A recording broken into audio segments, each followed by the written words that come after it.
Who is the Bagman? How is the Bagman? Why is the Bagman? These are all very valid questions that we never get an answer to because The Bagman is one of the films of all time. It, in theory, is the spiritual successor to Slender Man and Bye Bye Man, where of course we don't get any answers and nothing's ever resolved and there's not really even any scary parts. Hello and welcome to another bad movie review. Today we are talking about Bagman. Now, Bagman is about this guy, and I don't know who this guy is. We're going to call him Trevor, even though his name isn't Trevor. But Trevor over here has a little bit of a Bagman phobia, just like, you and I do. Particularly because in the most effective scene of the movie, the beginning of the film, he watches his dad get turned into a little bit of a pretzel. He plays a little bit of a game of Twister with the Bagman, and that's, fair to say it's traumatizing. And that is kind of where the movie dips after that. Because that scene and the credits are okay. They are not bad, but it is gruesome, it is shocking, and I'm like, okay, maybe all the exposition is out of the way. Nope. So right off the bat, this movie loves exposition. There's not a wasted word, which in some ways is like, yeah, that's great, you're writing your script good, but at the other times, you're listening to characters be like, do you remember that time you were really scared when this happened? And it's like, oh, got it. Okay, thanks. Then we have the main setup of the film, which is Trevor, wants to protect his son because you see he has previous Bagman phobia, previous Bagman trauma, and he doesn't want his son to inherit this same Bagman trauma. Also, when he goes to the psychiatrist, counselor, whatever she is, she introduces him as a potential sack man, and I feel like the Bagman name could not be any worse, but here it is, the sack man, the titular sack man. So another thing the sack man does is rob a house, but he doesn't rob a house. So he goes to Trevor's home, and he goes into the home, and he leaves like a little wood carving owl. So hang on. Let me back up. Okay. So Trevor is like spooked because he wakes up in the middle of the night to some weird sounds. And he's at the window and he's like, oh my God, there's somebody messing with my mind. It's like they're playing this sound just to screw with my mind. And I finally found what the sound is. It's like a zipper zipping and unzipping. And then he runs out into the woods with a baseball bat and is like, come at me, I'm gonna get you, oh my God. And then it hard cuts to the next scene where the detectives are there because the wife called like the police and she was like, hello, there's a robbery or something. And then so they come and the head cop is like suspicious about the Bagman. He's like, if something ever comes up, you're gonna call me, right? But then at the same time, he's talking about how like, you should mow your grass because these robbers saw that your grass was unmowed and thought it was an opportunity attack. And then at the end, he's like, hey buddy, you should mow your grass. And so, hey, get out there and mow your fucking grass. Don't worry about the Bagman. The sack man. Meanwhile, the sack man, the night before, as Trevor was looking off into the woods with a baseball bat, there's this ominous sound of a zipper. Zip, zip, zip, zip. It's the sack man. And then I don't know why this is the common theme between the two movies that I've done, but I love how negligent these parents are. Anytime something spooky happens, they just like walk away. They're just like, whatever, we're gonna leave Jake here. Who gives a shit? And I just love how the two different films, both Shunny B and here, that's been the common theme tying it together. It's just child abandonment. But anyway, so while the cop is there, one of my favorite scenes is the cop is on top of the roof and he sees all these little carvings, and our main character did these carvings, but we're going to get to that in a second. And he just picks up one of the carvings and throws it out the window and he's like, I bet you the robbers were doing this. And it's like, what the fuck are you doing, you idiot?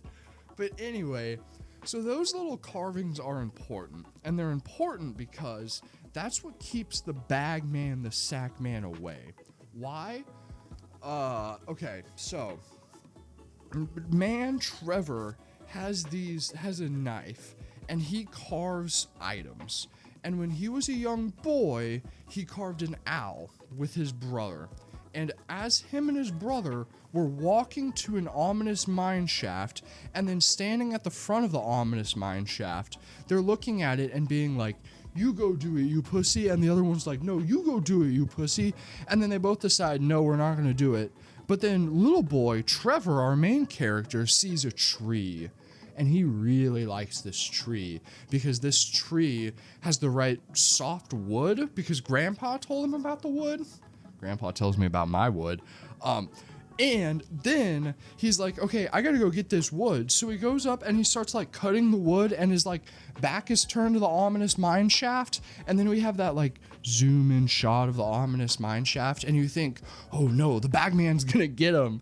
And then the sack man has a pair of scissors, and he walks up behind the kid and he takes a clump of his hair off, and that's it. That's it. The kid falls down and he's like, oh my god, the sack man just got me. And the sack man is like, I got a piece of your hair. Never let the sack man have a piece of your hair. Who knows what the hell's gonna happen once he gets one of those. He's been waiting around for years just to get a piece of hair.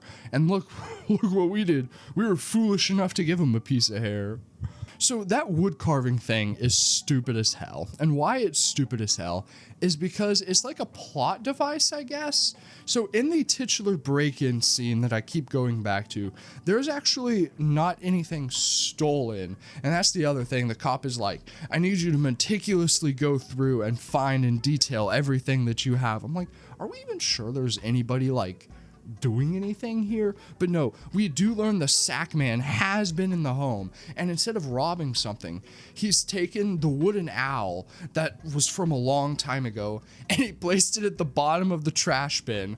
And so when our main character is emptying the trash, he hears clunk and he's like, a clunk, oh my god. So he starts digging around in the trash, which, by the way, that's what I do every time I hear a clunk in my trash. That's why I got all this shit around me. But anyway, who cares? So the sack man put the owl in the trash can to lure and to bait man into question mark, question mark, question mark. So then some boring scenes happen. Okay, and then this is the titular moment. This is the big sack man. This is the climax of it all. So the sack man, takes the little kid, but he doesn't take the little kid because it's a big misdirection. You see, the sack man comes in and he puts the little kid in the bag, but he doesn't put the little kid in the bag. You see, and then he's like, as he's running away, he's looking at Trevor. So the Bagman's looking back and he's like, ha, I got your son, Trevor. Look at me, I'm gonna zip my bag again.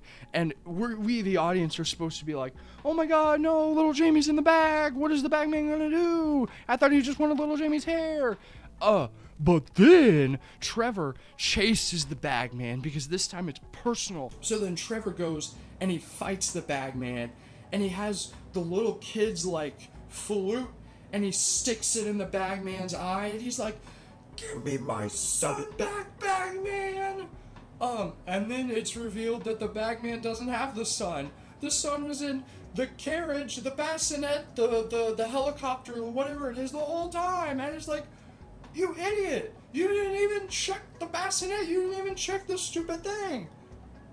Well, I guess that's kind of the end, because he dies alongside the Bagman as our main man Trevor has his flute, and I haven't talked about the flute, but he takes the flute and he like stabs into the Bagman's eye, and then we cut because the father dies and it's sad and I'm tearing up. And the little kid has the flute back, and he's playing the flute. And I'm like, kid, maybe don't put that in your mouth.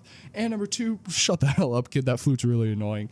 Also, what is the end of this? Because we have to give up physical items that are the point. So the point of this movie is that physical items protect us from the sack man, but then we have to learn when we give up the physical items because the sack man needs to get us. I don't know what the point of this movie is. I don't know what the theme of this movie is. Well, I know what the theme of this movie is. It's a manufactured film for profit that is going to make more than it was made for. So yeah. Okay, so to end this, I don't know what to do because nothing gets concluded, nothing gets answered. At least in the Bye Bye Man, when we like knew of the lore, quote unquote, like for instance, I remember it being coins and trains. When you heard a coin or you heard a train, that's when you knew the Bye Bye Man was coming. And here in the Sack Man makes light flicker a little bit, which is like, uh-oh, you're going to be overexposed like me, and that is the scariest thing I've ever seen in my life. So besides that, I don't really know what to be scared of in the Sack Man. I mean, I guess he's got a little bit of a foot fetish, but so does Tarantino. So, you know, I don't really know beef over there. So I think that... So that is the end of the video. Thank you very much for watching. If you had fun, leave a comment. If I went too quick, if I'm too ADD, let me know, leave a comment. Besides that, check out my new horror novel that's coming out on the end of October. Besides that, thank you very much for watching. You're the best. Don't forget to like, comment, and sub. See ya.